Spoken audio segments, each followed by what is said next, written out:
The world down here is very different. The world above can demand so much of a person. Oftentimes we get so caught up in it all that we neglect our own peace of mind. So much so that we seek ways of escaping it all. But when you're down here, you leave everything else up there.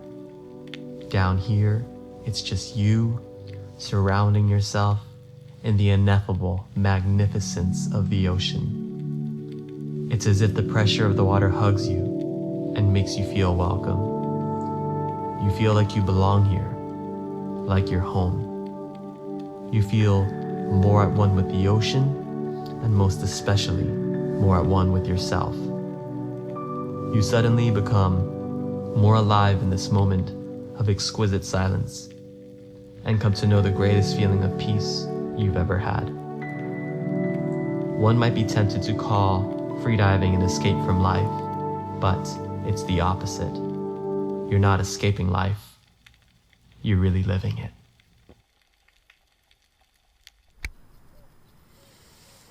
Is my background okay?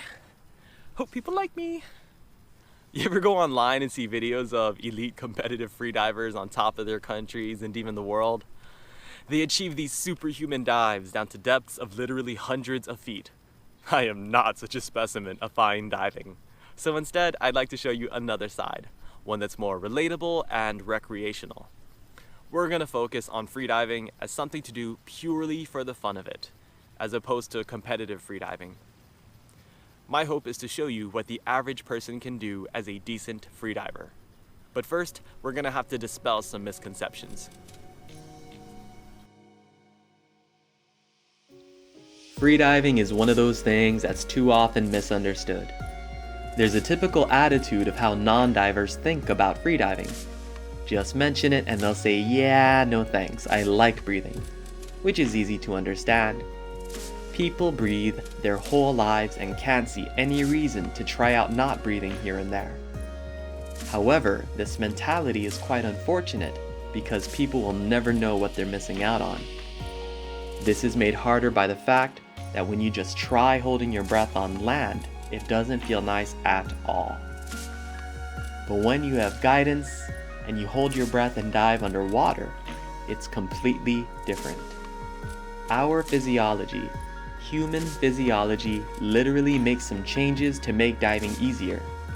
With practice, we can bring on these changes like flipping a switch.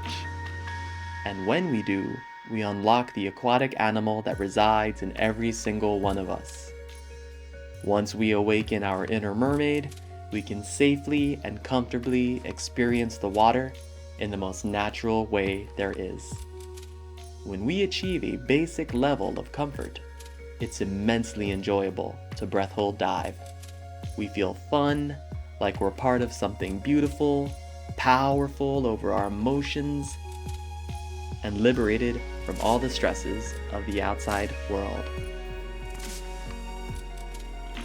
Another way that freediving is often misunderstood is people have this idea that it's reckless and that the risk of blacking out is too great. It doesn't seem to occur to those with this misconception that you don't ever have to push things to their limits. Technically, freediving is an extreme sport, but that does not mean you have to be an extreme diver. You can be a lazy diver, or a chill diver, or a go-by-your-mood diver. In reality, you're expected to only dive within your own personal comfort zone. Though as you practice and progress, your comfort range naturally expands. In this way, we can dive with minimal risk while getting the most out of every dive and still not feel like you're pushing things. The best way to freedive safely is to learn how in a proper freediving course. There really is no substitute for formal training. You learn how not only to be a safe diver, but also how to be a responsible buddy. The buddy system, after all, is the cardinal rule of freediving, because you should never dive alone. When these things are second nature, freediving is as safe as it is enjoyable. You can open yourself up to the ocean and feel yourself lovingly accepted into her embrace. I hope you don't mind all the mushy talk, because there's definitely more of it on the way. I recognize that right at the start, it's probably really difficult to relate to us. I mean, we are normal people, but from an outsider's perspective, what we do is kind of weird. We're a group that unites to intentionally deprive ourselves of oxygen for fun. We're almost like some kind of bizarre cult, I guess. I imagine people would see us in a similar way if there was a group that got together to not drink water for extended periods of time. And they'd talk to each other like, hey, what's the longest you can go without drinking any water? Oh, about 20 hours before I feel like collapsing. Wow, you're good. But freediving isn't like that though. There is good reason to be able to hold your breath. And I know I'm not making my case any easier to explain, but I never said it was going to be easy, so let's just continue on.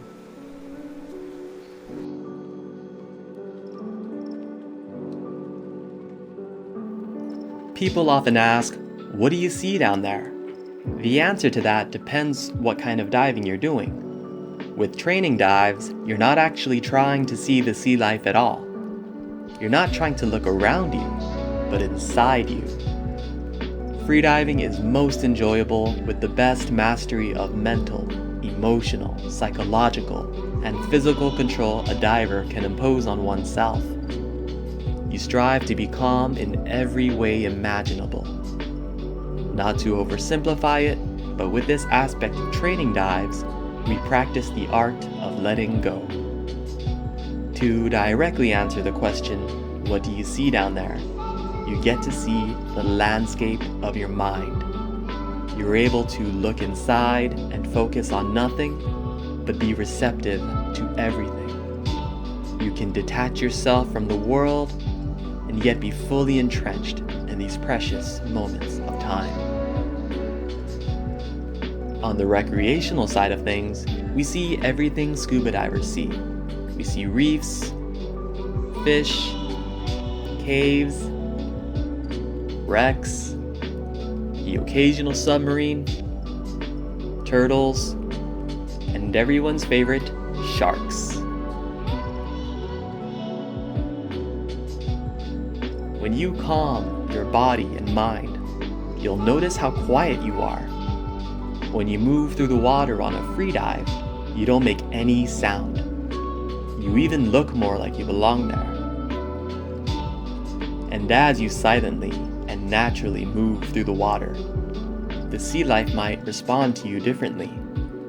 They might let you get close, sometimes really close.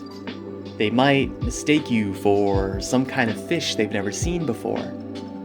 More curious creatures may get closer to you to get a better look at you, instead of you trying to get a better look at them. And in this magical moment, this is when you can feel that you aren't just a human visiting the underwater realm. You are a fellow creature of Earth, reconnecting with your long-lost aquatic relatives. If you freedive down to their depths and meet them at their level, on their terms, they might just be happy to see you.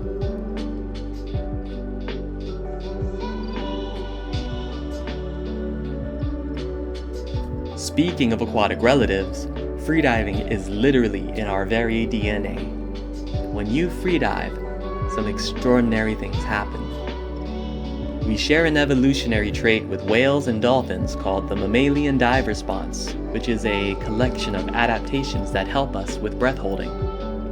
For example, nearly getting your face wet makes your heart rate slow down significantly. This helps us to relax and to conserve oxygen. There's a handful of these freediving reflexes, and they all enable us to be effective diving animals.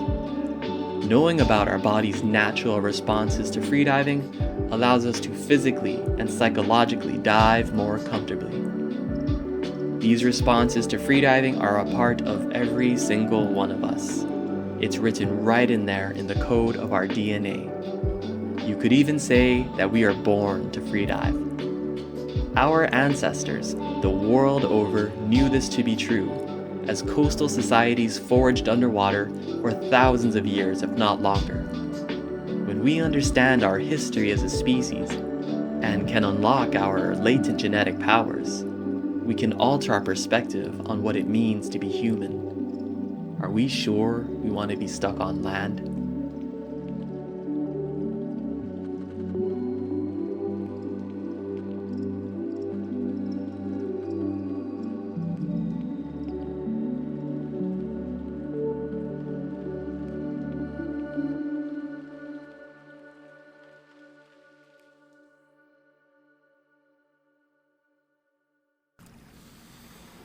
Let's talk about the brown elephant in the room, scuba diving.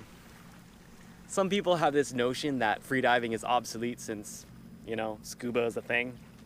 Some scuba divers themselves often have this thinking and they say, yeah, but how long can you stay down?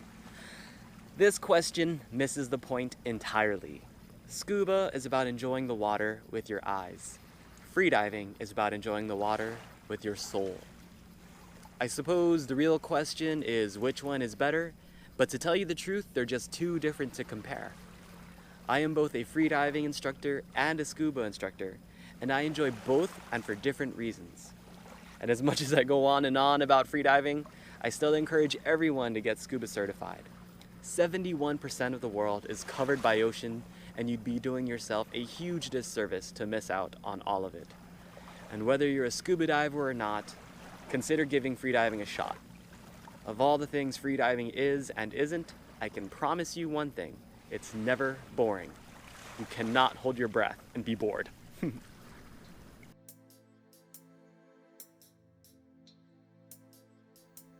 For most of us, part of why we dive is the challenge to become better.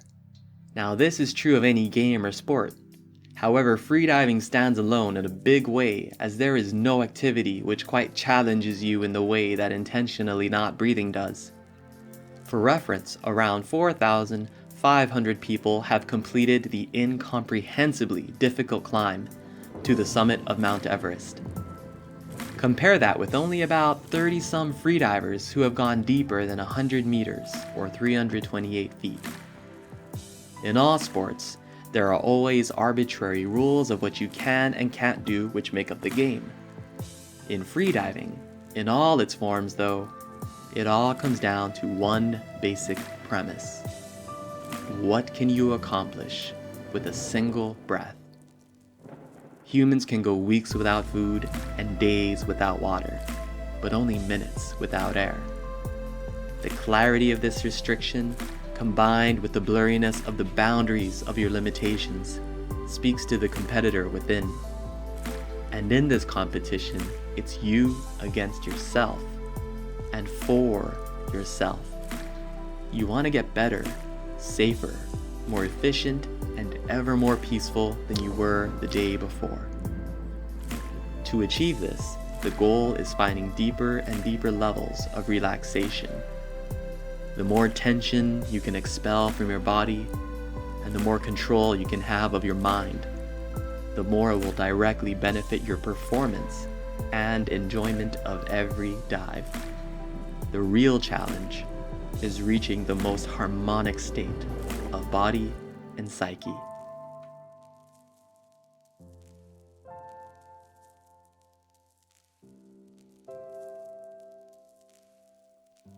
This ties very closely with my personal favorite reason for freediving.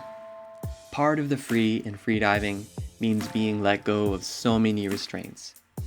Free of the pressures of normal life, free to be yourself, free of gravity, free of noise, free of stress and worry and doubt.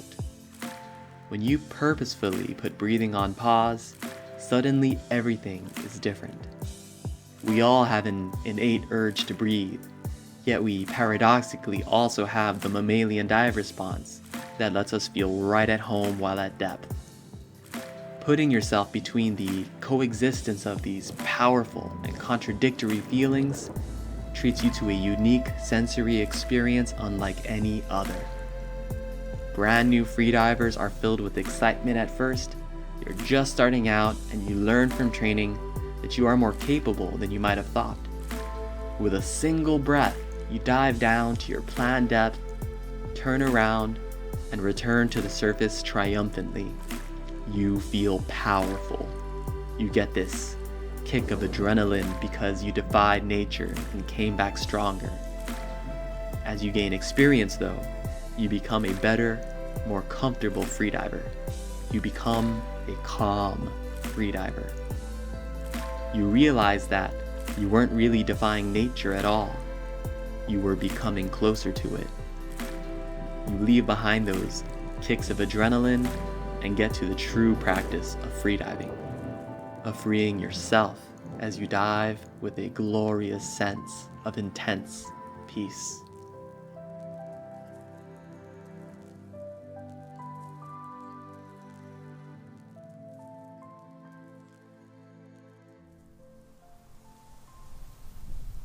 We're about ready to wrap this up, but if I'm gonna be brutally honest, there's still another reason we freedive. And it's because we look friggin' cool down there and we know it. We have minimal gear, we look sleek, we don't make any bubbles, and all of that just makes us look more like a part of nature. And we definitely feel that way. When you're down there on the breath hold, there's nothing between you and the ocean. No entrapments or distractions.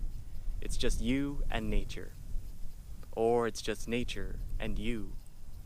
Sometimes, when everything is going right, it's just nature.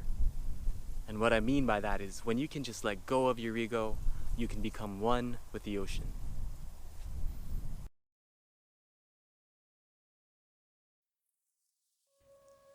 Before every breath hold, you take a few moments to prepare yourself. During this time, you strive to achieve an almost self-induced meditative state. Inhale peace and calm. Exhale tension and stress. Inhale relaxation and joy. Exhale worry and doubt. At this time, you let not a single muscle be tense as waves of calm pass through your body. Let everything you are collapse into a puddle of relaxation. You take your final breath and begin your descent. With this one singular breath, you dive down dozens of feet into the ocean. As you move through the water, you can feel it glide across your face like a gentle breeze. Everything is perfect. You feel something you never feel on land. Amidst the chaos of the world above, in this moment, you feel in control. Yet you know and accept that you are at the mercy of the ocean as it is meant to be. You want to stay here and not have to leave the complete joy of living in these exquisite seconds of time. We humans can go only minutes without air, yet here you are. You are at depth beneath the waves with still that one same breath in your lungs. You know you aren't meant to be here, yet you know that this is exactly where you belong. Right here, you come to know the most profound feeling of sublime tranquility. You feel safe, you feel loved, your mind empty, yet your spirit fulfilled, and with it all, pure happiness. Subjecting ourselves to being somewhere we aren't meant to be without the air we need to breathe, brings about a certain awareness. It's as if when you intentionally pause respiration, instead of breathing air, you start breathing life.